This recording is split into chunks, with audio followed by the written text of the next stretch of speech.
السلام علیکم ورحمۃ اللہ وبرکاتہ۔ میں برسوں بعد لندن سے آیا تو ڈیڈ نے زبردستی گاؤں میں ایک شادی پر بھیج دیا کہ رشتہ داروں سے ملو جلو، لیکن وہاں جا کر عجیب حالات ہو گئے۔ پتہ نہیں کہاں سے ایک لڑکی خود کو چادر میں چھپائے میرے کمرے میں آ گئی اور چیخنے چلانے لگی اور مجھ پر الزام لگا دیا۔ پنچایت نے مجھے اس سے شادی پر مجبور کر دیا اور ہمارا نکاح کروا دیا، اور مجبوراً مجھے اپنے ساتھ اسے شہر لانا پڑا۔ وہ میرے ساتھ ٹرین میں بیٹھ گئی، لیکن میں نے سوچ لیا تھا کہ میں اسے چلتی ٹرین سے دھکا دے دوں گا اور اپنا بدلہ لے لوں گا۔ جو ہی ٹرین چلی تو وہ دروازے کے پاس ہی کھڑی تھی۔ میں دھکا دینے ہی لگا تھا تو میرے پاؤں تلے سے زمین نکل گئی جب میری نظر اس کی۔ میرا نام شاویز ہے۔ میرا تعلق ہری پور ہزارہ کے خوبصورت گاؤں سے ہے، لیکن میں نے اپنی عمر کا سارا حصہ لندن رہ کر ہی گزارا ہے۔ اپنے موم ڈیڈ کا دوسرا اور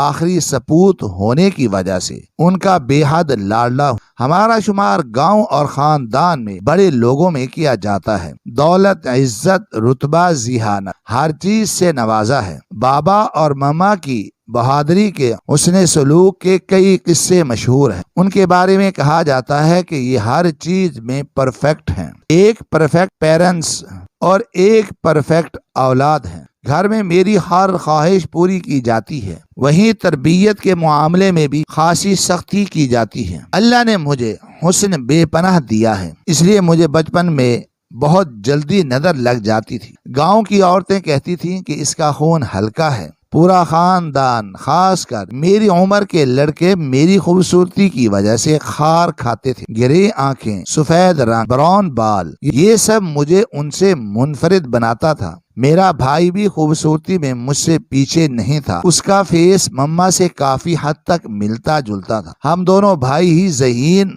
اور ہر میدان میں آگے رہنے والوں میں سے ہیں۔ میرا بڑا بھائی مجھ سے 10 سال بڑا ہے۔ بھائی کے بعد موم ڈیڈ کو تو لگا تھا کہ ان کی کوئی اور اولاد ہوگی ہی نہیں، لیکن پھر میری پیدائش پر موم بہت خوش ہوئی۔ میرا نام میری موم نے رکھا۔ بڑا بھائی شاہد اور میرا نام تھوڑا ماڈرن رکھا گیا۔ میری موم اور ڈیڈ نے میری تربیت میں کوئی کمی نہیں چھوڑی تھی، اس لیے مجھ میں حسد، جلن جیسی بری عادات نہیں ہیں۔ میرے ڈیڈ بزنس مین ہیں اور موم ایک تنظیم کے ساتھ کام کر رہی ہے۔ انہیں لوگوں کے کام آنا پسند ہے۔ وہ لوگوں کے دکھوں کو سنتی ہیں اور ان کے کام کرتی ہیں۔ دادا کے 3 بیٹوں میں صرف میرے ڈیڈ ہی پڑھے لکھے ہیں، اور تینوں بہوؤں میں صرف میری ماما اعلیٰ تعلیم یافتہ ہیں۔ باقی 2 بیٹے میٹرک پاس ہیں، وہ بھی دادا کی سفارش کی وجہ سے۔ انہوں نے 2 بار دھکے کھا کر میٹرک پاس کی۔ ان کی نظر صرف دادا کی دولت پر ہی رہی، تبھی دادا نے جائیداد میں ان کا حصہ دے کر ہمارے ساتھ زندگی گزاری۔ موم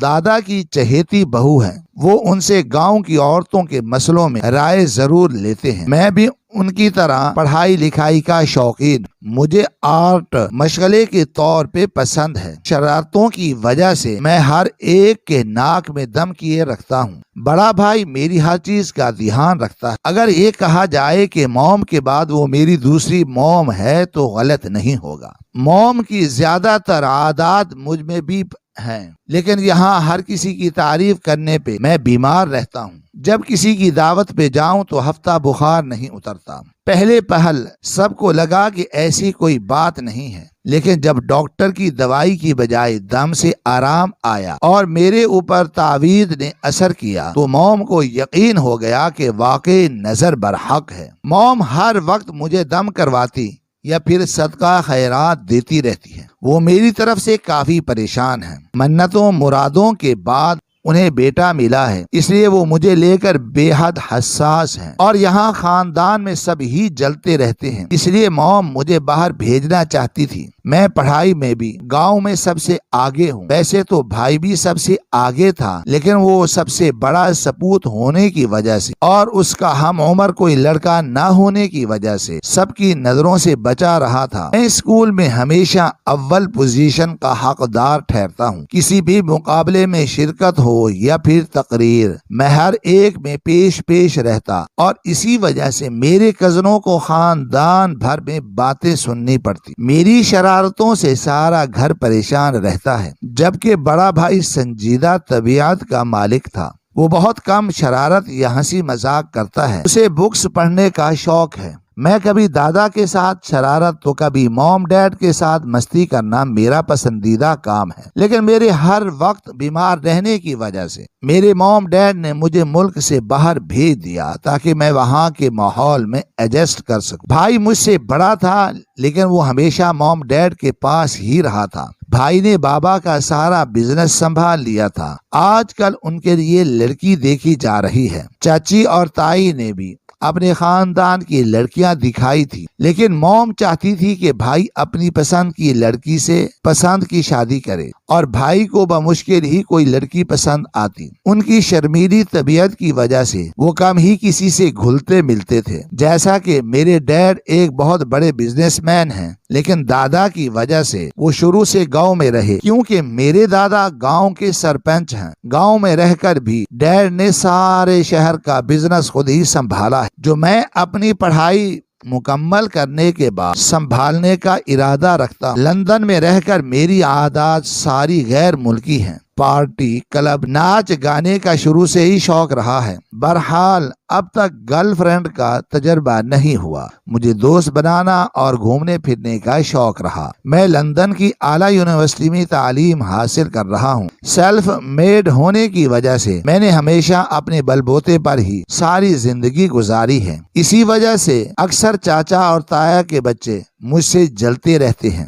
میں نے بہت بار ڈیڈ سے کہا کہ میں پاکستان آنا چاہتا ہوں، یہاں گھومنا چاہتا ہوں۔ وہ مجھے کہتے کہ باہر کے ملک گھومو، اور ہمیشہ بات گول کر جاتے۔ وہ مجھے پاکستان بلانا نہیں چاہتے تھے۔ بھائی نے اپنے آفس ورکر سے پسندیدگی کا اظہار کیا۔ موم ڈیڈ نے ان کی شادی کی تیاریوں میں مصروف ہو گئے۔ لڑکی والوں کو بھی بھائی پسند آئے تھے اور موم کو بھی لڑکی اچھی لگنے لگی تھی۔ مجھے یہ خبر بات پکی ہونے پر فون پہ سنائی گئی۔ میں بہت بھڑکا تھا، بھائی سے ناراض ہو گیا تھا۔ مجھے ایسا لگا کہ وہ مجھے اگنور کر رہے ہیں۔ ہمیشہ مجھے خود سے دور رکھا اور بھائی کو اپنے پاس رکھا۔ حالانکہ بھائی مجھ سے بڑے ہیں، میں ان کی شادی کو انجوائے بھی نہ کر سکا۔ بھائی نے مجھے کہا کہ تم پاکستان آتے ہی بیمار ہو جاتے ہو، تبھی تمہیں ڈیڈ آنے نہیں دے رہے۔ تم ویڈیو کال پہ ہر فنکشن پہ ہمارے ساتھ رہنا۔ میں بے دلی سے مان گیا۔ خیر بھائی کی شادی ہو گئی۔ بھائی بھابھی کو لے کر شہر شفٹ ہو گئے تھے۔ وہ ایک کامیاب بزنس مین تھے۔ بھابھی بہترین انتخاب ثابت ہوئی تھی۔ جتنے بھائی شرمیلے تھے، اتنی ہی بھابھی ہنس مکھ اور شرارتی تھی۔ ہم دونوں اکثر ویڈیو کال پہ مل کر بھائی کو تنگ کرتے تھے۔ بھائی موم اور ڈیڈ کی بہت عزت کرتے تھے۔ اسی بات پہ تائی اور چچی جیلس ہوتی تھی، یہاں تک کہ بھائی کے ہاں بیٹا پیدا ہوا تب بھی ڈیڈ نے مجھے آنے نہیں دیا۔ دادا بھی اس دنیا سے رخصت ہو چکے تھے۔ اب ہماری جب بھی بات ہوتی میں لڑ کر کال کاٹ دیتا۔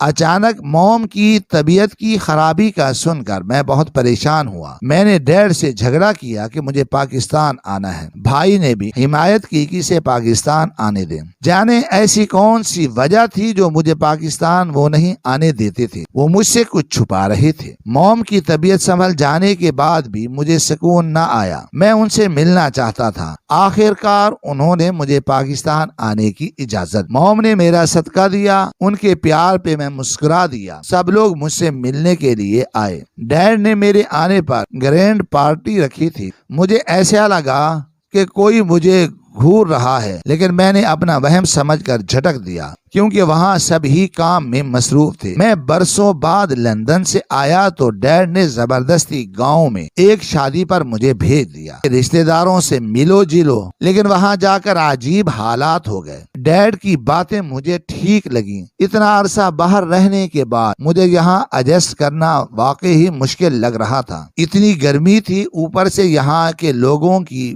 باتیں، پرسنل سوالات مجھے کوفت میں ڈال رہے تھے۔ یہاں کے لوگ مجھے ایسے گھور رہے تھے جیسے میں کسی اور سیارے کی مخلوق ہوں۔ میرے کزن بالکل نہیں بدلے تھے۔ وہ بچپن میں جیسے بدماش طبیعت تھے، وہ اب بھی ویسے ہی تھے۔ چچا نے میرے آرام کا خیال کرتے ہوئے مجھے کمرے میں جانے کا کہا۔ میں شکر مناتا کمرے میں آ گیا۔ پتہ نہیں کہاں سے ایک لڑکی خود کو چادر میں چھپائی میرے کمرے میں آ گئی اور چیخنے چلانے لگی اور مجھ پر الزام لگا دیا۔ وہ مجھے غور سے دیکھ رہی تھی۔ میں اسے بھیجنا چاہتا تھا، اس کے چلانے پر میں بوکھلا گیا۔ مجھے سمجھ نہ آیا کہ اچانک یہ کیا ہوا ہے۔ اس کی آواز پہ سب لوگ جمع ہو گئے، ہر کوئی مجھے عجیب نظروں سے گھور رہا تھا۔ میں کچھ نہ کر کے بھی مجرم بن گیا تھا۔ وہ لڑکی خاموش کھڑی تھی، یہ تک نہیں بولی کہ میں نے کچھ نہیں کیا، یہ سب اس کا گیم تھا۔ چاچی اور تائی کہنے لگی، کہتے ہیں نا باہر جا کر لڑکا بگڑ گیا ہے، اب بھگتو انجام۔ دیکھو حویلی کی لڑکی کی عزت خراب کر رہا ہے۔ مجھے غصہ آیا۔ پہلی بار میرے والدین کو باتیں سنائی گئی تھی، بھابھی اور بھائی سب کو ہینڈل کرنے کی کوشش کر رہے تھے، لیکن لوگ جذباتی ہو گئے تھے۔ وہ لڑکی کو انصاف دلوانا چاہتے تھے۔ چچی اور تائی کو تو باتیں کرنے کا موقع مل گیا تھا۔ میں نے موم ڈیڈ کو سب حقیقت بتائی۔ وہ روتی ہوئی لڑکی جھوٹی ہے، لیکن اس کا غیر معمولی حسن ہونا سب کو شک میں ڈال رہا تھا۔ اوپر سے وہ غریب، مسکین اور لاوارث شروع سے حویلی میں رہی تھی۔ چچا کا کہنا تھا کہ یہ تو عورتوں سے بھی سہم جاتی ہے، یہ ایسی حرکت کر ہی نہیں سکتی۔ تایا اور چاچا بھی ابو سے شروع سے ہی خار کھاتے تھے۔ اب بھی میں ان کے بیٹوں سے آگے تھا۔ میرا طور طریقہ، رہن سہن سب مختلف تھا۔ ان کے بیٹوں کی طرح گلابی اردو اور 8ویں جماعت فیل نہیں تھا۔ چچا کے بیٹے کے بارے میں خاندان میں بہت باتیں ہوئی، انہیں بس دل کی بھڑاس نکالنے کا اب موقع مل گیا تھا۔ سب کو اس پہ اعتبار تھا۔ مجھے اپنے پاکستان آنے والے فیصلے پر پچھتاوا ہوا۔ کاش کہ میں موم ڈیڈ کی بات مان کر باہر ہی رہتا۔ لوگوں نے معاملہ پنچایت پہ چھوڑ دیا۔ میرے موم ڈیڈ کے علاوہ کسی کو میرے اوپر اعتبار نہیں تھا۔ مجھے اس لڑکی پر رہ رہ کر غصہ آیا اور چچی اور تائی اسے گلے سے لگائے کمرے میں لے گئی۔ اونچا اونچا بولی، ہم تمہیں انصاف ضرور دلائیں گے۔ مقصد صرف ہمیں سنانا تھا۔ اگلی صبح پنچایت نے مجھے اس سے شادی پر مجبور کر دیا اور ہمارا نکاح کروا دیا، اور مجبوراً مجھے اپنے ساتھ اسے شہر لانا پڑا۔ میں موم ڈیڈ سے بے حد ناراض تھا اور اس کو وہاں چھوڑ نہیں سکتا تھا۔ اب تو وہ میری بیوی تھی، اس کے کالے کرتوت تو میں ہی جانتا تھا، لیکن میری غیر موجودگی کسی اور کے ساتھ اگر اس نے ایسا ویسا کیا تو میری عزت ہی خراب ہوگی۔ میں نے اس سے بدلہ لینے کا سوچ لیا تھا۔ وہ چادر اوڑھے ٹک ٹک مجھے دیکھنے میں مصروف تھی۔ اس کے گلابی ہونٹ، بلی آنکھیں اور گھنگریالے ہلکے براؤن بال، وائٹ کلر، مانو جو کوئی اسے ایک بار دیکھ لے اس کا دیوانہ ہو جائے۔ اس کا دبلا پتلا جسم، اس کا گورا رنگ، وہ ہر لحاظ سے میری ٹکر کی تھی۔ میں نے ٹرین کے ٹکٹ لیے اور اسے لیے ٹرین میں سوار ہو گیا۔ ناراضگی میں گھر والوں کی کوئی چیز استعمال کرنا میں جرم سمجھتا تھا۔ وہ میرے ساتھ ٹرین میں بیٹھ گئی، لیکن میں نے سوچ لیا تھا کہ میں اسے چلتی ٹرین سے دھکا دے دوں گا اور اپنا بدلہ لوں گا۔ یوں جو ہی ٹرین چلنے لگی تو وہ دروازے کے پاس ہی کھڑی تھی۔ میں دھکا دینے ہی لگا تھا کہ میرے پاؤں تھلے سے زمین نکل گئی۔ جب میری نظر اس کے پاؤں پر پڑی، اس کے پیر الٹے تھے۔ وہ اب بھی مجھے دیکھ رہی تھی۔ میرا رنگ ڈر سے سفید پڑ گیا۔ میں بے ہوش ہونے کے قریب تھا۔ میں نے شہر جانے کے بجائے اسے واپس حویلی لے جانے کا فیصلہ کیا۔ اس پر کچھ ظاہر نہ ہونے دیا۔ وہ چپ چاپ میرے ساتھ واپس آ گئی۔ اسے کمرے میں لٹا کر دروازہ باہر سے بند کر دیا اور موم ڈیڈ کے کمرے میں چلا گیا اور بتایا کہ جس سے آپ نے میری شادی کروائی ہے وہ انسان نہیں ہے بلکہ وہ چڑیل ہے اور اس کے پاؤں الٹے ہیں۔ وہ لوگ بھی پریشان ہو گئے۔ موم کہنے لگی، لگتا ہے وہ چڑیل آ گئی ہے۔ میں نے حیرانگی سے پوچھا کہ یہ کیا ماجرا ہے، تو وہ سب بتانے لگے کہ اب اور کتنا چھپایا جا سکتا ہے۔ ایک بار کزنوں کے ضد کرنے پر میں ان کے ساتھ باغ میں چلا گیا۔ وہاں مشہور تھا کہ بیری کے درخت کے نیچے چڑیل رہتی جو ہر خوبصورت شخص کو تنگ کرتی۔ ہم سب کزن اس بات کو مذاق میں لیتے بیری کے درخت کے پاس چلے، وہاں ٹہنیوں سے لٹک کر جھولے لیتے رہے۔ اچانک وہ درخت خود بخود زور سے ہلنے لگا، عجیب و غریب سی آوازیں آنے لگی۔ ہم سب پریشانی میں وہاں سے بھاگے، لیکن مجھے ایسے لگا جیسے کسی نے مجھے جکڑ لیا ہو۔ مجھ سے بھاگا نہیں جا رہا تھا، میں وہیں بے ہوش ہو گیا۔ بعد میں گھر والے مجھے اٹھا کر گھر لائے تو میں عجیب غریب حرکتیں کرنے لگا، کبھی عجیب آوازیں نکالتا،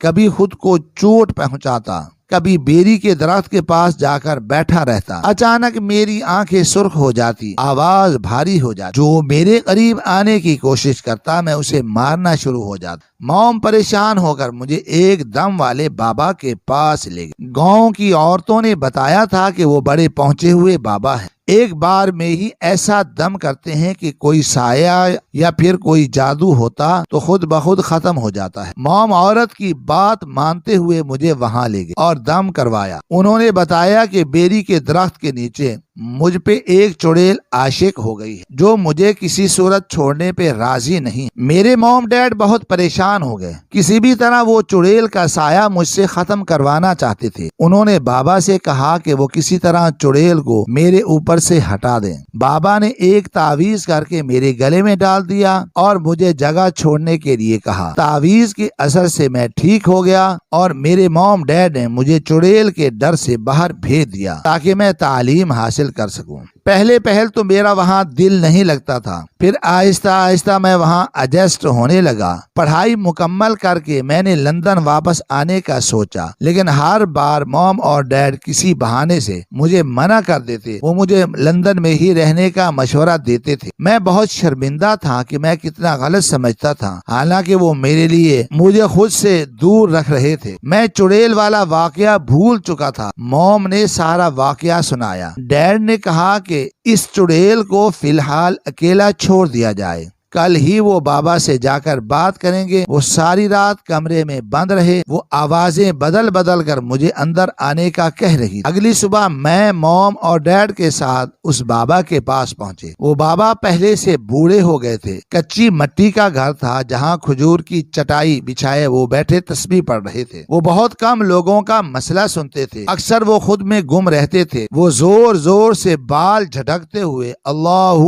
پڑھنے لگے۔ میں کچھ ڈر کر پیچھے ہوا۔ لندن میں ایسا کہاں ہوتا ہے؟ مجھے اب چڑیل سے جان چھڑوا کر اپنی بیوی کو آزاد کروانا تھا۔ وہ بیچاری لڑکی کب سے تکلیف سہ رہی تھی۔ میں نے اپنا مسئلہ بیان کیا۔ وہ کافی دیر کچھ پڑھتے رہے، پھر انہوں نے بتایا کہ وہ چڑیل واپس نہیں گئی تھی، وہ اس بچی کے اندر چلی گئی ہے۔ وہ لاوارث اور یتیم بچی کے اندر گئی تاکہ وہ حویلی میں رہ سکے۔ اس نے خوبصورت اور لاوارث بچی کا انتخاب کیا تاکہ کوئی اس کا راز نہ جان سکے۔ وہ بس تمہارے آنے کی منتظر تھی۔ اس بچی نے تمہارے ساتھ کچھ نہیں کیا۔ وہ جو کچھ کر رہی ہے چڑیل کر رہی ہے۔ میرے ڈیڈ نے ان سے ان کا حل پوچھا۔ وہ ہماری حویلی آ کر اس کا توڑ نکالنا چاہتے تھے۔ موم مجھے گلے سے لگائے آیات پڑھ رہی تھی۔ وہ اس بچی کے لیے بھی دعا کر رہی تھی۔ بابا کو گھر آتے دیکھ کر سبھی حیران رہ۔ ہم انہیں گاڑی میں بٹھا کر حویلی لے آئے۔ وہ جیسے جیسے منتر پڑھتے گئے ہمیں انہوں نے ایک سفید دائرے کے اندر بٹھا دیا۔ کمرے سے کئی چیزیں ٹوٹنے کی آوازیں آ رہی تھی۔ وہ کہتی مجھے باہر نکالو، میں نے شاویز سے شادی کی ہے، میں اس کی دلہن ہوں، میں اس لڑکی کو مار دوں گی اگر مجھے باہر نہ نکالا۔ بابا نے مجھے کہا میں اسے باتوں میں الجھاؤں۔ میں نے کہا تم اس لڑکی کو چھوڑو دو، تم ایک چڑیل ہو، میں کیسے تم سے شادی کر سکتا ہوں؟ وہ انکاری ہوئی اور زور سے چیخنے لگی۔ بابا نے اس سے کہا کہ وہ اس بچی کے جسم سے نکل جائے، لیکن وہ بار بار انکار کر رہی تھی۔ وہ میری عاشق تھی، وہ میرے ساتھ رہنا چاہتی۔ جب وہ ہمارے قریب آنے کی کوشش کرتی، کسی حصار کے تحت وہ گر پڑتی۔ وہ کمرے سے باہر نہیں نکل پا رہی تھی۔ بابا نے کہا کہ اگر وہ خود زندگی سے دور چلی جائے گی تو اسے کوئی نقصان نہیں دیا جائے گا، ورنہ اس کے قبیلے کو بلا کر اسے ہمیشہ کے لیے قید کروا دیا جائے گا۔ وہ چڑیل انسانوں کو یوں ہی تنگ کرتی تھی، اس لیے اسے اس کے قبیلے سے نکال دیا تھا۔ بابا کے قبضے میں اور بھی جنات تھے جنہوں نے بابا کو یہ خبر دی تھی۔ بابا کے منتر پڑھتے ہی چیخنے لگی۔ میں بہت پریشان ہو گیا تھا۔ بابا سیاہ مٹی آگ میں ڈالتے ہوئے کچھ پڑھتے، وہ بھڑک اٹھتی۔ وہ اچھی روح نہیں تھی، وہ اتنی آسانی سے ماننے والی نہیں تھی۔ مجھے اچانک ہی اپنی بیوی کی فکر ہونے لگی۔ بالآخر 2 گھنٹے بعد وہ راضی ہو گئی۔ وہ مزید تکلیف برداشت نہیں کر سکتی تھی اور وہ اس کے جسم سے نکل گئی۔ بابا نے اسے قید کر لیا تاکہ بعد میں وہ کسی اور کو تنگ نہ کرے۔ بابا نے کہا کہ وہ چڑیل قید ہو چکی ہے، اب وہ لڑکی کو تم باہر نکال سکتے ہو۔ نئی نویلی دلہن ایک کونے میں سکتے میں سر جھکائے بیٹھی تھی۔ کاجل آنکھوں سے بہہ کر گورے گالوں کو کالا کر رہا تھا اور دوپٹے کا کوئی ہوش نہیں تھا۔ وہ بس روئے جا رہی تھی، اسے کچھ بھی یاد نہیں تھا۔ بس اتنا پتا تھا کہ جب وہ چھوٹی تھی تو اس کے والدین مر گئے تھے، اس حویلی میں چھوڑ گئے تھے۔ ایک دن ایک عورت اسے بہلا کر کمرے میں لے گئی اور چڑیل اس کے اندر گھس گئی۔ اس کے بعد وہ وہی جو کرتی آئی ہے جو اس کے لیے برا لگا، اور جو بھی اس کے ساتھ ہوا چڑیل نے صرف میری وجہ سے کیا تھا۔ مجھے اپنی بیوی پسند آ گئی تھی، شاید پہلی نظر میں ہی اچھی لگنے لگی تھی، لیکن غصہ ہونے کی وجہ سے میں یہ خیال جھٹک گیا۔ میں نے اسے سارا کچھ بتا دیا جو کہ وہ پہلے ہوش میں نہیں تھی، اس لیے نکاح دوبارہ کیا گیا۔ اس بار سب لوگوں کو بلایا گیا۔ چاچا اور تائے سمجھے کہ لڑکا پگلا گیا ہے، پہلے ماننے سے انکار کر رہا تھا، اب دوبارہ اسی لڑکی سے شادی کر رہا ہے۔ میرے چہرے پہ مسکراہٹ دیکھ کر میری موم بھی کافی مطمئن تھی۔ انہوں نے مجھ سے وعدہ لیا تھا کہ میں شادی کے بعد باہر چلا جاؤں گا۔ میں ان کی بات مان چکا تھا۔ لڑکے لوگ چھیڑنے میں مصروف تھے، میں سب سے جان چھڑواتا سیڑھیاں چڑھنے لگا۔ موم نے بھی عورتوں کو کھانا کھلا کر بھیج دیا تھا۔ میرے کمرے میں میری بیوی میری منتظر تھی۔ سرخ لہنگا اس کی سفید رنگت پہ خوب جچ رہا تھا۔ شرمائی سی وہ مجھے بہت خوبصورت لگی۔ چند رومانی جملوں کے بعد میں نے اس کے ہاتھ میں سونے کی چوڑیاں پہنا دی۔ اگلے دن ولیمے کے بعد میں اسے لے کر لندن روانہ ہو گیا۔ ڈیڈ کے بزنس کی بھاگ دوڑ ہی میں نے سنبھال لی تھی۔ میری بیوی فل مشرقی ثابت ہوئی تھی۔ وہ میری ضرورت کا خیال رکھتی، اپنے ہاتھ سے میرے لیے پاکستانی کھانے بناتی۔ اکثر دوست یار چھیڑتے تھے کہ شادی کے بعد میں رن مرید ہو کر رہ گیا ہوں۔ میرے دوستو، ہم سب رن مرید ہیں۔ شادی کو 2 سال ہونے والے ہیں۔ اللہ نے مجھے چاند سا بیٹا دیا ہے۔ موم، ڈیڈ اور بھابھی بھی ہمارے پاس رہنے آ گئے ہیں۔ گھر میں رونق سی لگ گئی ہے۔ موم کی دونوں بہوؤں سے بہت بنتی ہے۔ وقت کا کام ہے گزرنا، اور وہ گزرتا چلا گیا۔ چاچا اور چاچی کو ان کے بیٹوں نے گھر سے نکال دیا تھا۔ جس دولت کی خاطر وہ اپنے ماں باپ کو چھوڑ گئے تھے، اسی دولت کی خاطر اب ان کی اولاد نے انہیں دھکے مار کر نکال دیا تھا۔ بابا کے بولنے پہ وہ بیتی کاٹ دی گئی تھی۔ انہوں نے سارے جن قابو کر دیے تھے۔ چاچی اور چاچا ہمارے گاؤں والے گھر میں رہنے لگے تھے، اور موم ڈیڈ ہمارے پاس لندن آ گئے تھے۔ میری زندگی مکمل ہو گئی تھی، اور میں اب اپنی موم ڈیڈ کے ساتھ خوشی خوشی رہ رہا ہوں۔ ناظرین، مزید اس طرح کے سبق آموز واقعات اور کہانیاں سننے کے لیے آپ ہماری ویڈیو کو لائک کریں، شیئر کریں، اور ہمارے چینل ادن اسکل کو ضرور سبسکرائب کریں۔ شکریہ۔ اللہ حافظ۔